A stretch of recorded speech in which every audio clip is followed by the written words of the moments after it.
Hello tout le monde, donc je vous retrouve aujourd'hui pour vous faire une vidéo pour vous raconter un petit peu comment s'est passé mon accouchement, puisque oui, ça y est, j'ai accouché. Donc aujourd'hui nous sommes le 7 septembre et je vais essayer de vous mettre la vidéo ce soir ou demain si j'ai le time de faire un minimum de montage.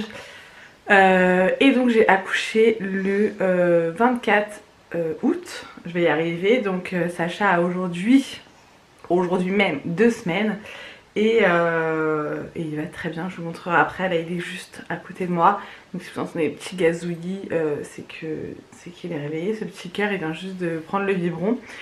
Donc comment s'est passé mon accouchement? Je vous ai fait des vlogs grossesse tout au long de ma grossesse pour vous raconter un peu comment se passait ma grossesse, mes douleurs, etc., etc., les petits tracas, les petits machins. Et ça me paraît logique de vous faire mon récit d'accouchement, vous raconter comment ça s'est passé, si ça s'est bien passé ou pas, machin. Et du coup, je fais ça en vidéo. Donc, pour Raphaël, j'avais accouché 2 semaines avant. Et là, j'étais persuadée que j'allais accoucher 2 semaines avant aussi. Je ne sais pas pourquoi, parce que ça n'a pas été le cas. J'en pouvais plus. J'ai fait des séances d'acupuncture pour m'ouvrir le col. J'ai bu des tisanes à la feuille de framboisier. Franchement, j'ai essayé toutes les méthodes possibles et inimaginables pour accoucher. Sauf que quand bébé veut sortir, bébé veut pas sortir, c'est tout. Voilà, il fallait lui laisser le temps. C'était quand est-ce qu'il allait pointer le bout de son nez. Et donc le 23 août, nous sommes allés chez mon père dans sa piscine. Donc j'ai joué avec Raphaël dans la piscine. Il me sautait dans les bras, machin. On a bien rigolé, on s'est bien amusé. Malgré mes douleurs ligamentaires, parce qu'à la fin ça devenait vraiment très très compliqué pour moi. Mais voilà, je me suis éclatée avec mon fils, c'était top. Le soir on est rentré, aucune douleur, voilà, mon état était tout à fait normal quoi. Je suis allée me coucher et à 2h30 du matin, une sensation d'avoir fait pipi dans le lit. Voilà, j'ai eu la sensation de m'être clairement pissée dessus puisque j'étais toute mouillée. Et au début, je me suis dit, c'est dans mon rêve. En fait, dans mon rêve, je suis en train de me pisser dessus. Et j'ai ouvert les yeux, je me suis réveillée et je me suis dit, attends, là, t'es pas en train de pousser pour faire pipi et pourtant, ça continue à couler. Donc, j'ai touché et ce n'était pas du pipi puisque ça n'a pas la même texture que du pipi quand même.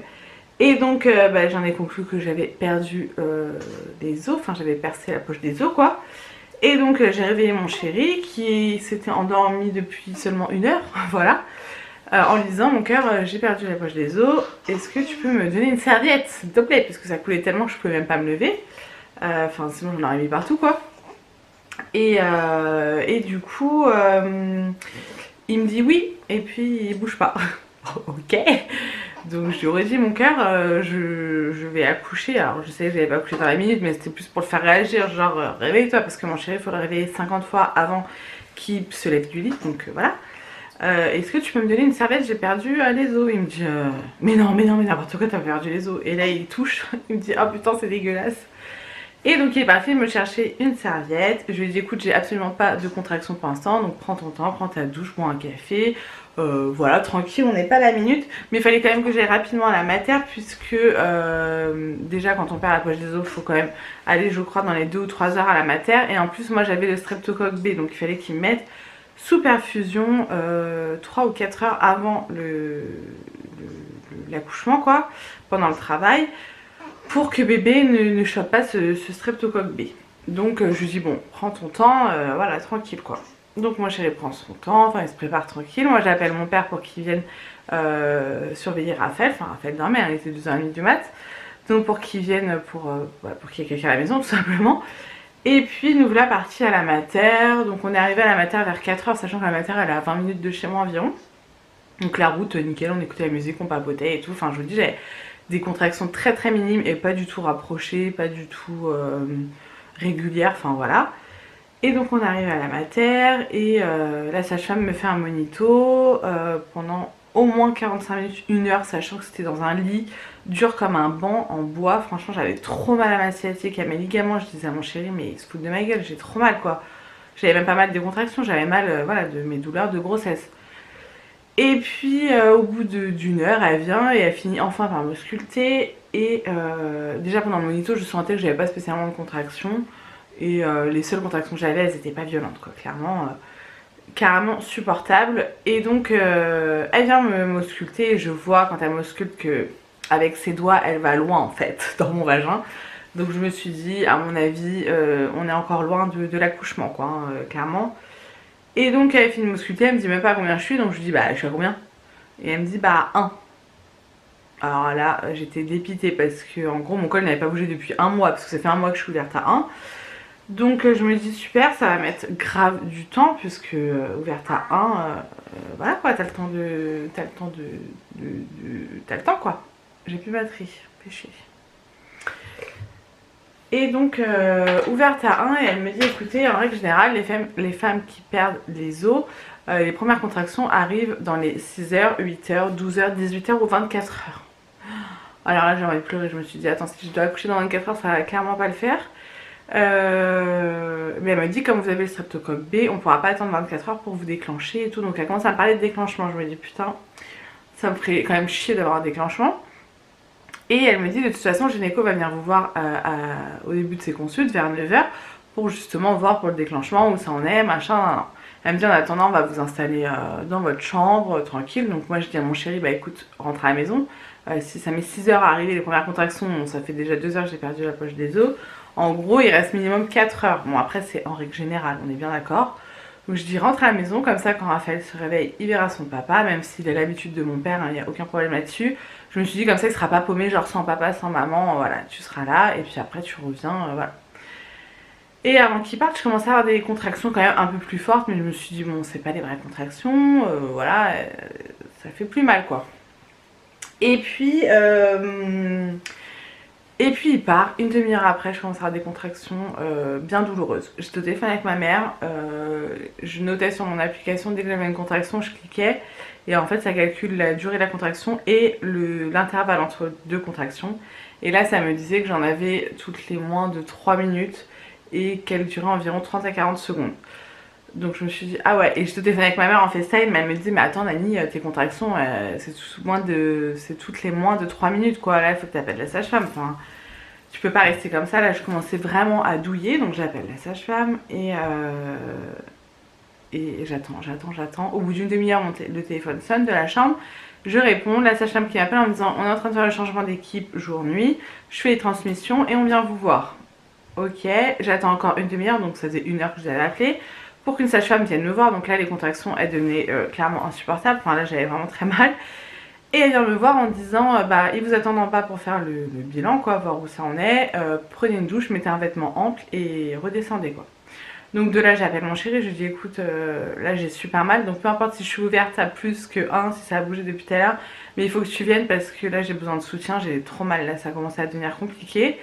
J'étais au téléphone avec ma mère, je me revois en fait dans la chambre de maternité, il y a la petite salle de bain et la douche est ouverte en fait sur les toilettes. Enfin d'ailleurs ça fout de l'eau partout, c'est génial. Et j'étais en FaceTime avec ma mère, je lui dis écoute reste au téléphone avec moi pendant que je prends ma douche, on sait jamais, alors que bon elle était à 500 km de moi, elle n'arrivait pas à faire grand chose. Mais je lui dis reste au téléphone, je sais pas, ça me rassurait. Et là je vais sous la douche, oh, mais des contractions les gars, je me suis mise à pleurer. Ouais, là je commençais vraiment à douiller ma race.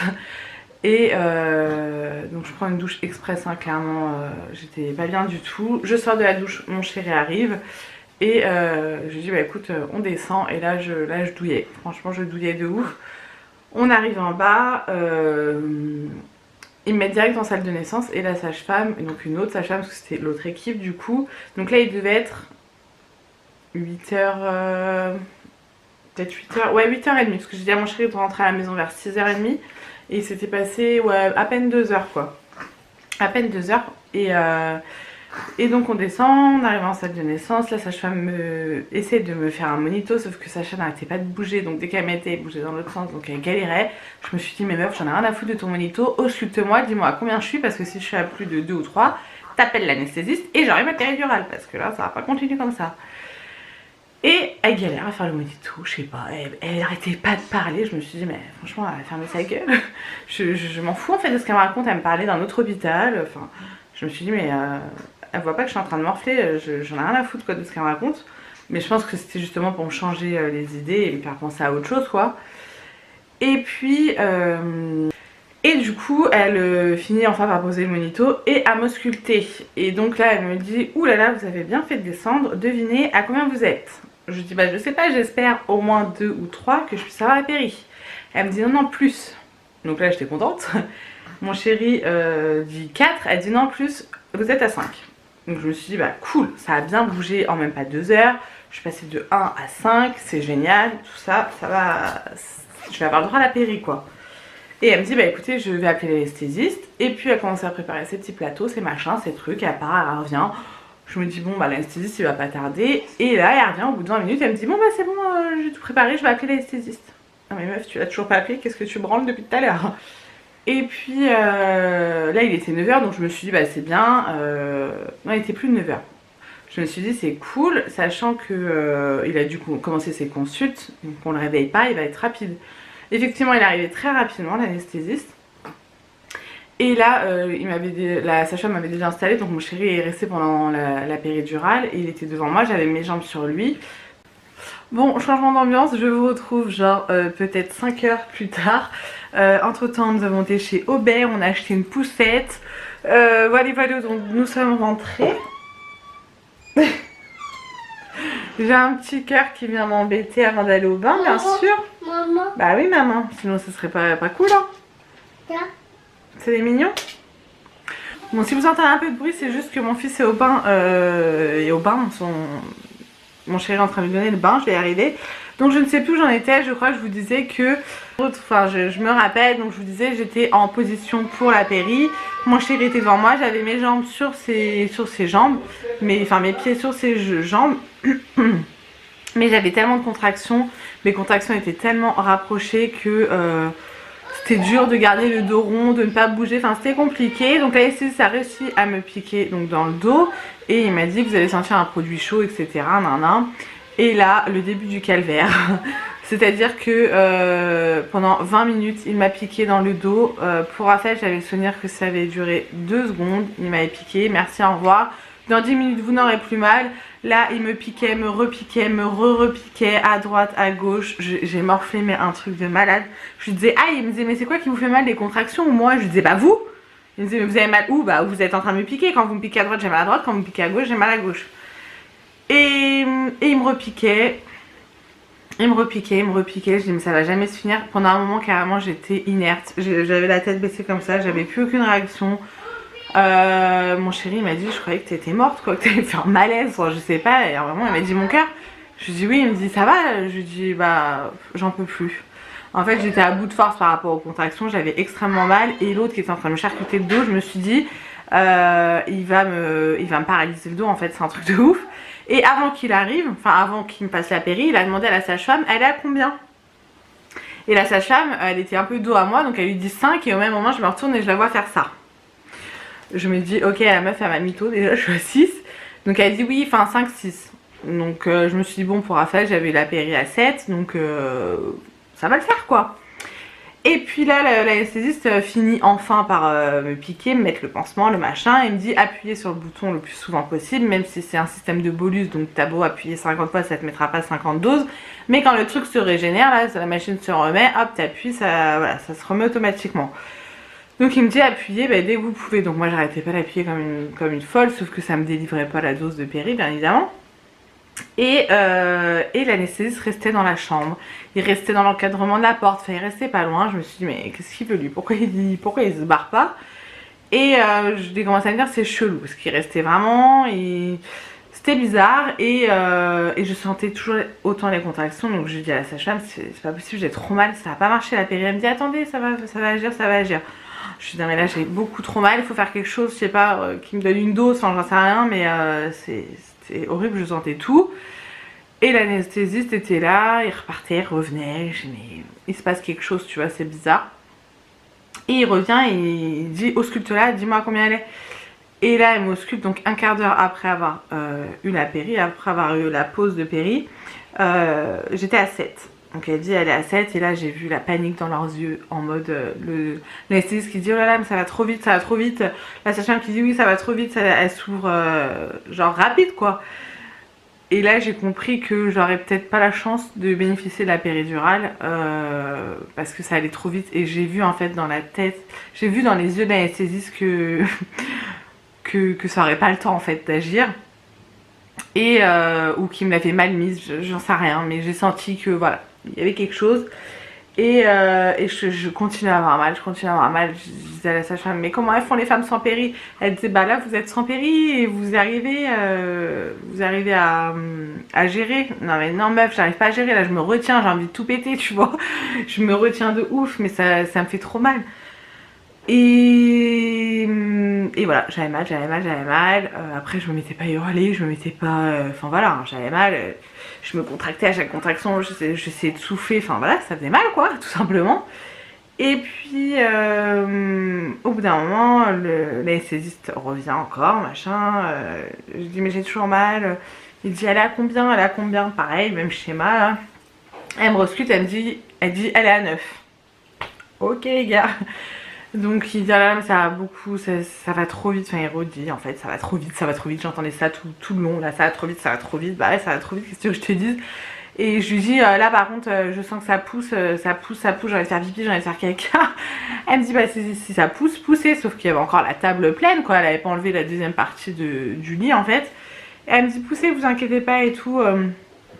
Je lui disais mais ça me fait trop mal, elle disait poussez. Et en fait avant un accouchement, en règle générale, les sages-femmes vous vident la vessie, donc elles vous mettent une sonde et ça permet de vider la vessie. Et là elle a essayé de me vider la vessie, sauf que j'ai eu un petit saignement, rien de grave, il y a un petit vaisseau qui avait dû péter. Et elle m'a dit je ne peux pas vous faire la sonde puisque votre bébé est là, il y a sa tête, donc elle pouvait même pas rentrer la sonde. Et je lui dis mais ça me gêne, il y a quelque chose, elle me dit oui c'est la tête de votre bébé, il va falloir, faut pousser quoi. Donc c'est parti pour les pousser, je pousse, je reprends ma respiration, carrément je poussais les yeux fermés tout le long. Et à un moment j'ouvre les yeux, j'ai vu plein de petites paillettes partout, je dis oh là là il y a des paillettes, je referme les yeux.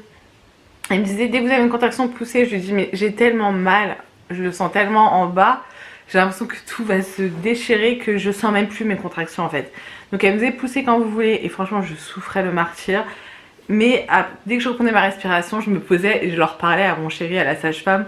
J'arrivais quand même à garder, pas mon humour, mais j'arrivais quand même à détendre le truc alors que je douillais de ouf. Et dans ma tête, je me disais, non mais Mel, si tu pousses pas de ouf, tant qu'il sera pas sorti, t'auras mal. Donc il faut que tu le sortes quoi, c'est pas possible, il faut que tu continues à pousser. Donc en fait, c'est ça qui m'a motivée de ouf. Et le fait qu'elle me dise direct, je vois ses cheveux quoi, il est là, je me suis dit what, j'ai même pas poussé qu'il est déjà là, j'avais même pas poussé quoi encore. Et donc je pousse et elle me dit, bah, elle m'encourageait de ouf, hein, je le vois il arrive, non machin. Et donc après elle m'a proposé de sortir mon bébé, donc de le prendre moi. Donc je l'ai pris sur moi, il a pleuré tout de suite, tout allait bien, tout était merveilleux, on pleurait comme des madeleines avec mon chéri. Voilà, c'était un moment magique. On nous a proposé de faire du pot à pot, que ce soit moi et mon chéri, parce que pour Raphaël, il lui avait pas proposé, donc j'avais trouvé ça dommage. Et là, ils lui ont proposé, donc mon chéri était trop content. D'ailleurs, Sacha cherchait direct le sein, même sur mon chéri, c'était tellement drôle, on a trop rigolé. Et direct, il mettait sa tête, il tenait sa tête quoi. La sage-femme, elle a filmé, elle disait, mais c'est pas possible qu'il soit aussi tonique, ça fait 5 minutes qu'il est né quoi. Enfin, c'était un truc de ouf. Et donc voilà, ensuite après bah, mon chéri est parti avec l'auxiliaire de périculture, le peser, etc. Et donc Sacha pesait à la naissance 4 kg 160 et mesurait 50 cm. Donc c'était un gros bébé par rapport à Raphaël par exemple, qui faisait 3 kg 785.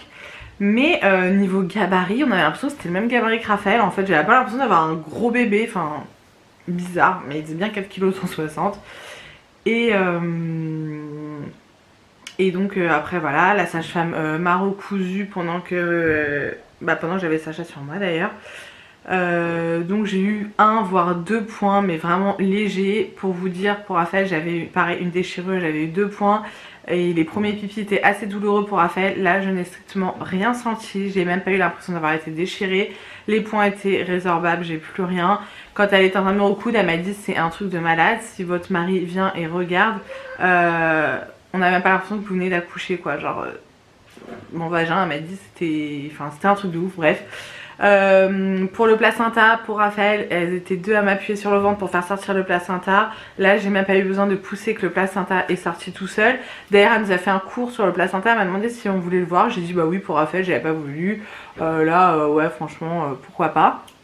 Donc elle nous a tout montré, enfin c'est impressionnant en fait de dire que, enfin elle nous a montré la poche dans laquelle il a vécu pendant 9 mois, enfin c'était trop beau, ouais, c'était vraiment un bon moment. C'était une super sage-femme qui connaît très bien son métier, qui était pas toute jeune et qui est passionnée par son métier. Enfin voilà, vraiment au top, une équipe médicale au top, bon à part l'anesthésiste du coup, mais bon c'est pas de sa faute si ça a été trop vite. Le seul hic entre guillemets c'est qu'en gros il n'avait pas arrêté la machine de péridurale une fois que j'ai accouché, donc en fait la péridurale a fait effet après mon accouchement, ce qui fait que j'ai eu la jambe droite d'engourdie entre guillemets paralysée pendant une bonne journée on va dire. Mais c'était pas douloureux, mais du coup je me suis dit bon bah c'est con quoi, j'ai pas eu pour mon accouchement, je l'ai eu après. Et j'ai dit à la sage-femme mais du coup j'ai pas eu de péri. Elle m'a dit je pense que sur les poussées j'ai dû avoir quand même une dose de péri parce que sinon j'aurais plus morflé. Alors après je sais pas parce que pour Raphaël j'avais la péri. J'ai beaucoup plus morflé pour Sacha que pour Raphaël, c'est sûr et certain. Mais pour les contractions je n'avais aucune péridurale, c'est sûr et certain, parce que j'ai tout senti jusqu'à la fin. Mais voilà, donc du coup j'ai pas eu le temps d'avoir la péridurale, ou du moins un tout petit peu. Ça a été dur, mais ça a été tellement rapide qu'au final je me dis bon bah c'est pas si grave que ça. Au final j'ai réussi. Comment faisaient les femmes avant, j'ai envie de vous dire, comment faisaient nos mères, nos grand-mères. Elles ont accouché sans péridurale, elles sont pas mortes, elles sont encore là, et elles ont pas spécialement fait qu'un seul enfant hein. Donc ma mère elle a pas eu de péri, elle a quand même fait 3 enfants, donc je me dis si elle l'a fait c'est que je suis capable de le faire aussi. Et voilà, en tout cas, voilà, ça a été quand même un bel accouchement, même si j'ai morflé par rapport à Raphaël, c'est sûr. Mais chaque accouchement est différent, chaque grossesse, chaque enfant est différent, donc voilà. Sacha est en très bonne santé, tout va bien. Il a pas eu la jaunisse, donc j'étais contente parce que Raphaël l'avait eu. Et on était resté du coup 3 jours de plus à la mater. Là, il n'y a pas eu de jaunisse.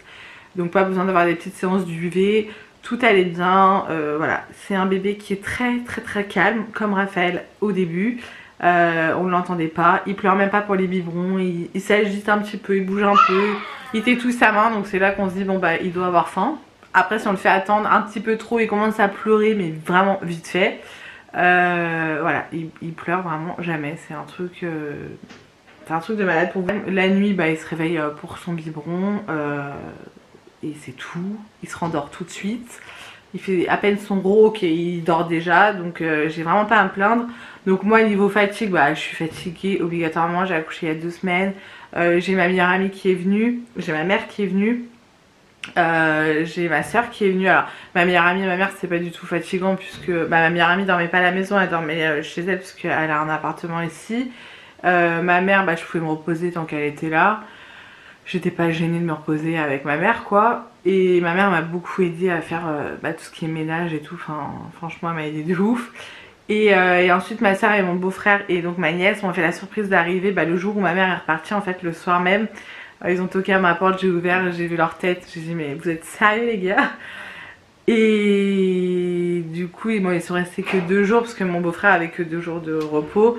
Donc c'est déjà adorable parce qu'ils ont quand même fait 500 km aller et 500 retour pour venir nous voir et rencontrer Sacha pour 2 jours, sachant qu'on y va dans 3 semaines, donc j'ai trouvé ça adorable. Donc voilà, on a eu plein de visites, ça faisait grave du bien, ça fait plaisir. Mais c'est quand même un petit peu fatigant, c'est sûr, faut pas se le cacher. Mais voilà, ça fait tellement du bien qu'on s'en fout d'être fatigué. Là du coup ben, on est tous les 4, on a trouvé nos repères tous les 4. Raphaël est un peu trop excité en ce moment. Je pense que le retour à la crèche, parce que du coup on l'a gardé plus longtemps, enfin il n'a pas fait la rentrée en même temps que tout le monde, puisqu'on voulait rentrer à la maison, qui se sentent pas genre on rentre, maman est rentrée avec Sacha et du coup moi on me fout à la crèche. Donc on s'est retrouvés quelques jours à la maison pour prendre nos repères. Ça se passe très bien, avec mon chéri on arrive très bien à s'organiser. Je vous ai pas dit mais pour l'accouchement ça a été juste un amour, il a été d'un soutien de ouf. De toute façon j'en doutais pas hein. À la mater il venait bah, tout le temps, après il venait avec Raphaël donc c'était pas évident parce qu'un enfant dans une maternité dans une chambre où il fait archi chaud, enfin c'était un petit peu compliqué pour lui, mais mon père l'avait gardé aussi, enfin du coup on a trouvé une bonne organisation et c'était top, et voilà c'est top, c'est que du bonheur. Moi qui avais peur de ne pas aimer Sacha autant que j'aime Raphaël, non, comme me disait ma mère, l'amour pour ton enfant, enfin pour tes enfants ne se divise pas, ça se multiplie, et c'est tout à fait ça en fait.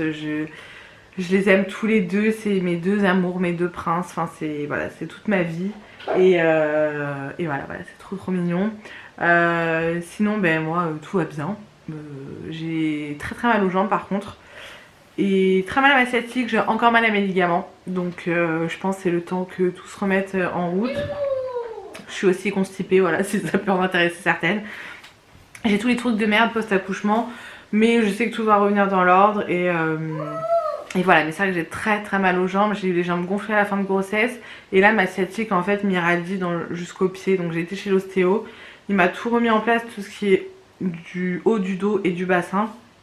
La sciatique, je pense qu'il a travaillé dessus, mais je pense qu'il y a trop de trucs en fait. Donc je vais voir si dans quelques semaines j'ai toujours mal, je retournerai le voir. J'ai vu le médecin hier qui m'a mis sous anti-inflammatoire, mais du coup ça me fait super mal au ventre. Enfin voilà, le chien qui se mord la queue quoi, ça te fait du bien quelque part, mais ça te détraque ailleurs. Ce matin j'ai fait un Doppler pour voir si j'avais pas de phlébite, parce que je vous dis j'ai extrêmement mal aux jambes. Je n'ai pas de phlébite.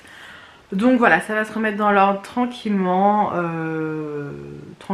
voilou. Mon chéri a eu ses 3 jours de naissance, et il prend ses 11 jours de congé paternité fin septembre, puisque comme on part en Bretagne pour le baptême et l'anniversaire de ma nièce, du coup il les prend pendant cette période là, et après il enchaîne une semaine de vacances, comme ça ça fait plus de temps tous ensemble. Donc voilou pour mon accouchement, le blabla post-accouchement. J'ai eu pas mal de cadeaux, et mon baby aussi.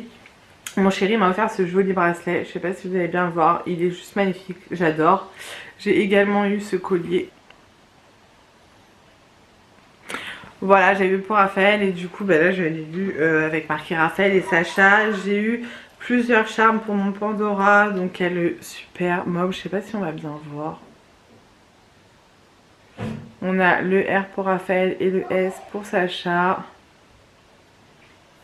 Voilà, donc je suis super contente, je suis une maman comblée, une femme comblée. J'espère que mon suivi de grossesse vous aura plu, et que mon accouchement aussi.